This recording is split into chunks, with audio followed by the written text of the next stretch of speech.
Let's talk about shadow deployments. This is what we are going to be covering in this session here. This diagram is going to show you my favorite way to test new models without completely destroying the traffic that goes to your system. So if there is a problem with your model, if there is a bug, if your model is not performing well, you do not want your users to be affected by that. And shadow deployments, it's probably the best way to accomplish this. We talked plenty about shadow deployments in the live classes. We're going to talk about shadow deployments, and we're going to talk about canary releases and A/B testing and interleaving experiments.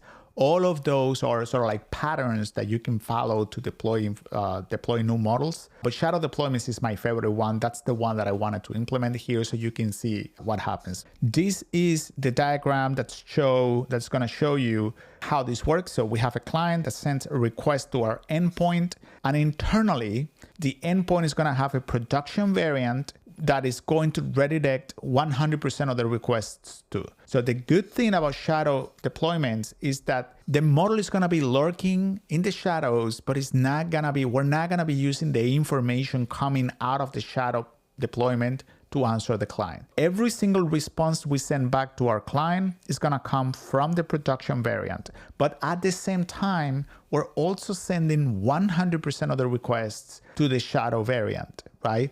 The difference here is that the responses from the shadow variant we're going to be storing. So we can later compare those answers with the production variant and decide which one is better. All right, so how do we do this? In this session here, the first thing that I'm going to do is I'm going to grab the top two models from the basic model package group. We created this basic model package group throughout the previous sessions. So I'm going to grab the top two models there. Model 1, Model 2, I'm going to grab them. If I go to, let me open here SageMaker Studio. I'm going to go to the model registry, basic penguins. Okay, so I have 6 versions here. You're going to need to have at least 2 versions here in order for this code to work, obviously, but I have 6 versions here, which is great. I'm going to be grabbing version 6 and version 5. So I'm going to assume that version 5 is my production variant. And now I came up with version 6. This is the simulation that I'm creating here so you understand how this works. Imagine that we have version 5 serving traffic in our endpoint. That's the version that works. But now we want to have version 6 as a shadow model so we can capture information and compare later to decide whether we want to promote version 6 as the production variant. So in this cell here, I'm going to grab the top 2 models, the latest top 2 models, version 6 and version 5. And I'm going to be creating a production package and a shadow package. And I'm printing them out here so you see what the results are. So you're going to see that the production package will be basic penguins 5 and the shadow package will be basic penguins 6. I'm going to now deploy these 2 models to an endpoint. Version 5 as the production variant and version 6 as the shadow variant. First of all, we're going to create a new endpoint name. So this is just a constant. It's going to call the shadow penguins endpoint model. And then I'm going to create a timestamp here variable. This variable will help me create unique names. That's it. That's what I needed. I'm going to create the production model name. Remember, in order to create an endpoint in SageMaker, you need a model, an endpoint config, and an endpoint. Okay, so now I'm creating the 2 models that I'm going to be joining in an endpoint config to later deploy my endpoint. I'm going to be creating the production model, and I'm going to be using the name of the shadow endpoint, the constant that I created, dash production dash a timestamp, so it's unique. So every time I run this, it's going to be something unique. I'm going to create that model, and the model package name is going to be the production package from before. So this will be basic penguins 5. That will be this model here. So you can see when I executed this, what the model ARN is going to be,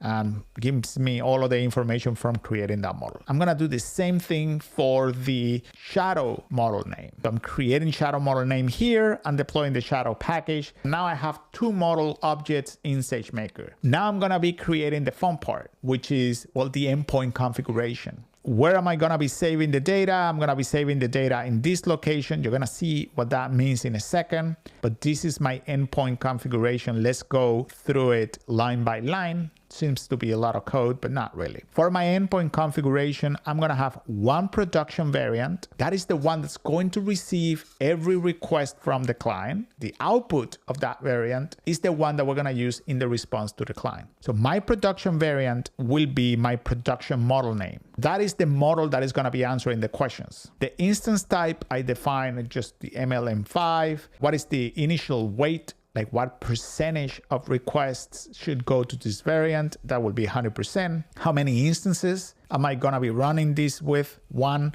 And the variant name, and I'm naming this production traffic. That is the name of my variant, so I can recognize later where a request came from or who answered a request, which variant answers a request. Then I'm going to have a shadow production variant. By the way, if you were doing A/B testing, for example, you will be using two variants here. Like if I duplicate this, let's say I have another model 2 name, okay? That doesn't exist, but imagine that I have that. Now I could do something like 0.8 and 0.2. And that means that 80% of the traffic will go to this variant here, which is production traffic, and the second one will go to the B traffic.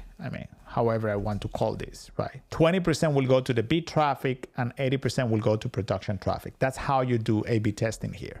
In our case, we only care about shadow. For that, we have a separate section that's the shadow production variant. And here I'm gonna be specifying my shadow model. It's gonna be getting 100% of the requests anyway. Everything that goes to the production variant will also go to the shadow variant. That's what that means. And the name of it is gonna be shadow traffic. So now I have two variants running within the same configuration here. I'm going to enable data capture. Why do I enable data capture? Because we want SageMaker to save everything that goes to the shadow variant. We want SageMaker to save that in S3. We saw before how that looks like. Now I'm going to enable it here. So I'm going to say enable data capture true. The percentage is going to be 100%. The location in S3 where the data is going to be saved is the value of this variable. And then I'm going to capture the input. I want to capture the output of the models. And this is just the headers, so it understands how to save information. That's it. We saw that before. After doing this, the only thing left is just creating my endpoint using this configuration. So that's what I'm doing here, create endpoint, and I pass the name of the endpoint and I pass the name of the configuration. And this is just gonna deploy my two models to that endpoint. It's gonna make that endpoint run with those two models. Actually, why don't I do that? Let me do that while we talk. Let me just make sure I run all of this.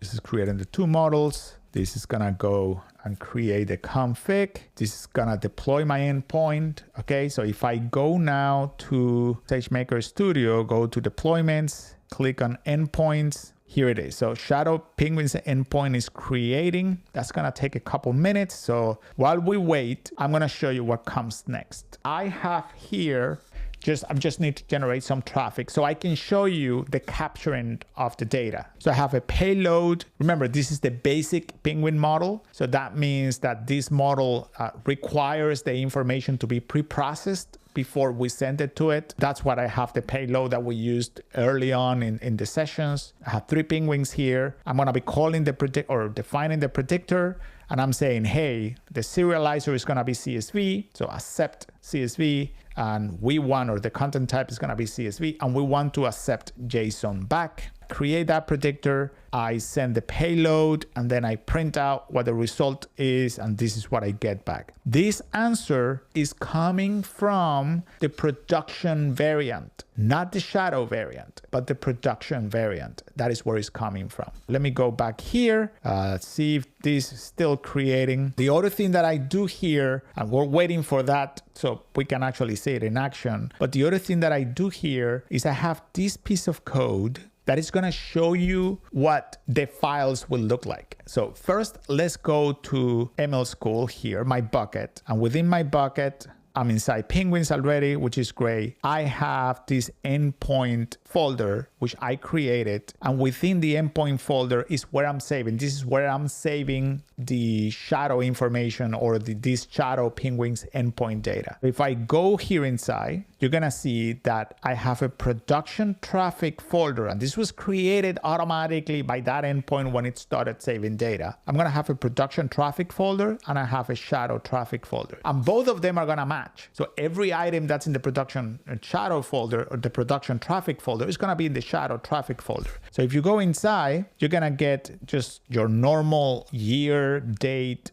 day, or year, month, date, hour, etc., and then a file. I'm printing out here the content of the shadow traffic file that's inside, and you can see what's going to happen here. So you get the input that I sent, which is the whole CSV that I sent. You get the output that I got back, which is a JSON in this case, and you get the whole output back. And then the other thing that I want you to notice is how here in the event metadata, it tells you what the source was. This is shadow experiment. So this is one experiment that we run. This is coming from the shadow traffic folder, which is great. With this information, I can now go and compare the outputs coming from the shadow variant with the outputs coming from the production variant. So we can see, let's say I do this, I run an experiment over 3 days, and after 3 days, I'm gonna know pretty well how good is that shadow model, right? And in that case, I can make a decision whether promote that shadow model or not. Let's see if that endpoint is already live and running. Here it is, it's running. So we can go here and we can actually test the endpoint by doing this.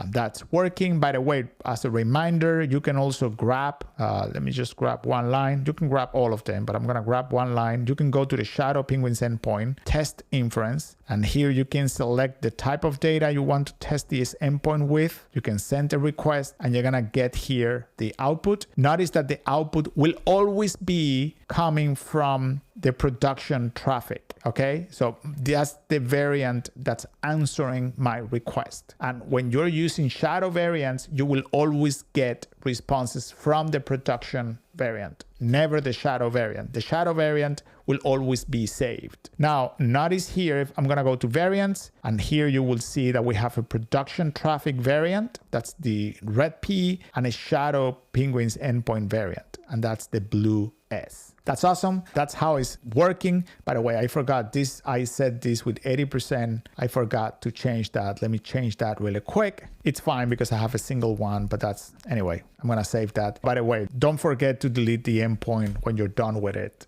So I just deleted it. You want to delete that shadow deployment endpoint. You don't want to have it there lingering endpoints. That's empty. Okay, so this is the final thing that I want you to check. And I have an assignment for that. Once you create an endpoint with a shadow variant inside, you can run a shadow test. If you go to SageMaker, you're gonna see there is a section called shadow tests. And what's good about this shadow test, and I'm gonna let you figure out the details, is that a shadow test will automatically test your endpoint over time and will give you all of the information you need to make a decision. Remember that I told you that if you deploy the shadow variant to an endpoint, you could track all of that information. That information is going to get saved in S3, and then later on you can just do an analysis on that information. But you still have to put together the code to do that analysis. Well, the shadow test will do that for you. So you configure a shadow test, point it to an endpoint. It's going to take care of everything for you. It's going to install the new model as a shadow variant on that endpoint. It's going to track all of the information, and at the end of the test, you can specify a date for the test. Let's say you say, I want a month to test this shadow model for a month. At the end of that test, you are going to have all of the data you need to compare both models. So it's great. I have an assignment for you to create that. You will create it through the UI. I hope shadow tests gives you that extra plus that you need when you're deploying models. So this is it. This is it for this session. I hope this really helps you deploying models and creating and training and doing all of that. And yeah, I'll see you around. Bye.